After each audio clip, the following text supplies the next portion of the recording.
This is Lisa from Mobile Tech Review, and this is the 2021 Dell XPS 15 model 9510. Same physical design as last year's model, but what's new inside is Intel 11th Gen CPUs, which so far have actually been pretty good, and NVIDIA RTX 3050 and 3050 Ti dedicated graphics. So we're starting to talk about some serious punch here.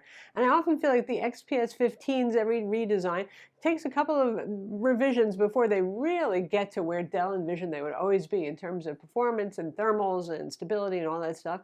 But even neater here, we have a 3.5K OLED touchscreen display. So the XPS 13 got OLED now, so does the XPS 15. We're going to look at it now. So as ever, the beauty of the XPS line is the fact that you can get it starting at an affordable price tag. Granted, for enthusiasts, it's not the configuration that you're probably going to want. But this starts around $1,200 to $1,299 right now, a little bit lower in the United States because we're having Labor Day sales. And that gets you a full HD plus display because 16:10 aspect ratio these days with XPSs. And a Core i5, 8 gigs of RAM and a 256 gig SSD and only integrated graphics. So if you move up the line and spend around $1,700, $1,800, and you're getting into a Core i7 and more RAM, a bigger SSD, that sort of thing. And our OLED model is sort of a pre-configured higher end tier. So you can't go with like the Core i5 and get the OLED. It's a Core i7 Intel 11th Gen again, 16 gigs of RAM and a 512 gig SSD, and that 3.5K OLED display for $2,299, so $2,300 or less if you find it on sale. And some retailers, typically like Best Buy or Micro Center, sell it for less than Dell's list price. So given the fact that this is a premium unibody CNC aluminum machine with good specs and all that sort of thing, that price isn't bad for a nice OLED display on top of that, and it's a touchscreen. For the display options, you have the base one, which is the full HD plus IPS display, 500 nits, non-touch, full sRGB. So not a bad display, actually, at all, for those of you who want better battery life and don't care about higher resolutions.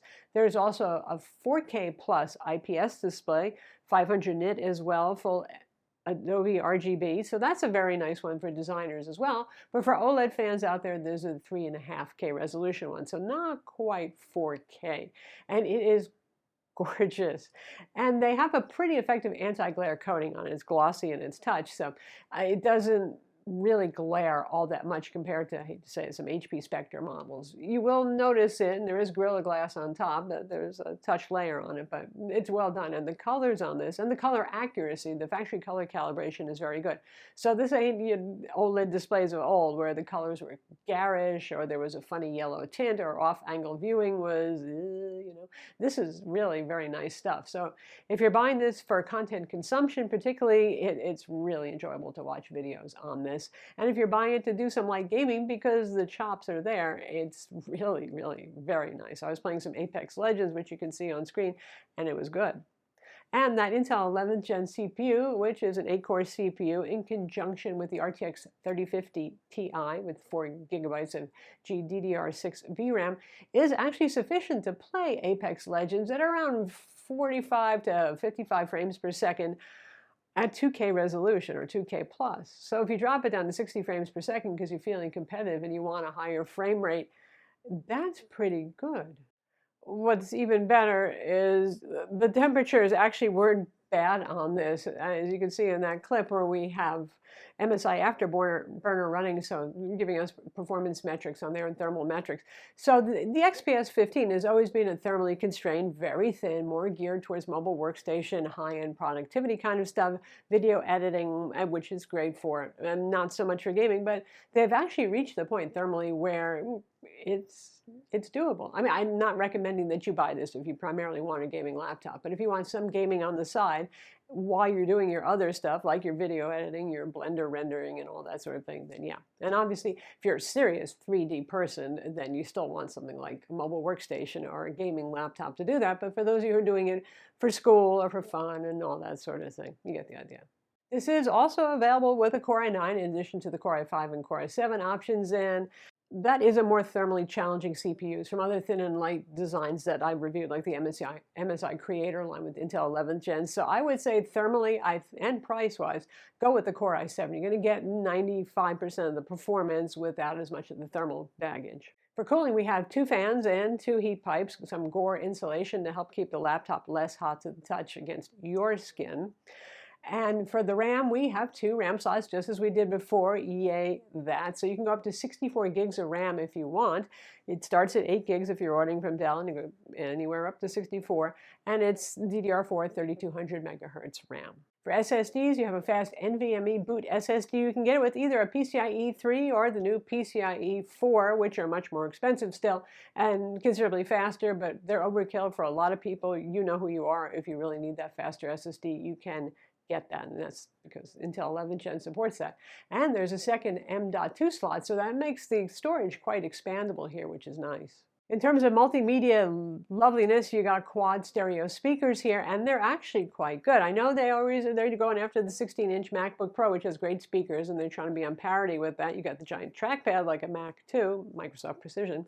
But the speakers do sound pretty good on this. The bass is actually present. I mean, it's not going to replace your stereo system or your great headphones, but it's pretty enjoyable stuff if you're going to watch a movie on the go. Speaking of that trackpad, it was a little weird with the clicky. I didn't have any rattling hardware problems, but it was just sometimes missing clicks. And then there was a Dell firmware update that just came out, and I applied that, and actually it's been good since then. Keyboard is the same as on the last generation, and really for years going back. It's a pretty short key travel here, 1.3 millimeters or so, so not the most tactile. They have improved the sense of cushioning and damping and return over the years, so there is some tactility there. Again, it's up to you. Some people like this keyboard quite a lot, others don't. I'm not a big fan of Apple's keyboard still at this point either, but some of you like that short travel business. For Wi-Fi, we have Killer Wi-Fi 6, which is really an Intel-based card, so no worries there. That's good stuff. You got Bluetooth on board as well. You have a 720p webcam, which is meh, you know, like most built-in webcams. And for ports, you have Thunderbolt 4, yay that, several Thunderbolt 4 ports, a headphone jack, and a full-size SD card slot for creators. So if you need legacy connectors, it's dongle life for you. Hello, Doc, I have dongleitis. Well, the cure is in the box. Some of the cure.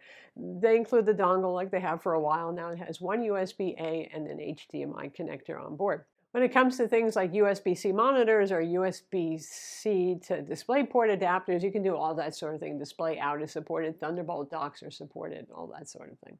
So that's it. Dongle life, but at least lots of Thunderbolt ports and docking possibilities to make it hurt a little less. So far, performance on this is pretty good. They keep the thermals under control, not letting the CPU run absolutely wild, but we're still talking a 45-watt Intel 8-core CPU on board. Good stuff.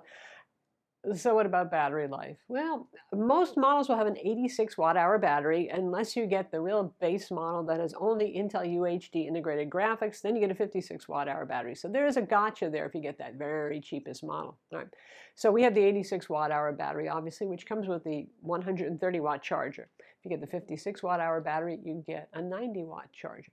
Anyway, it's really going to depend on which display you get, folks. OLED is typically really not easy on battery life and higher resolution combined, so we probably have the worst case scenario. The 4K IPS would be a little bit better, and obviously the full HD plus display would be the best.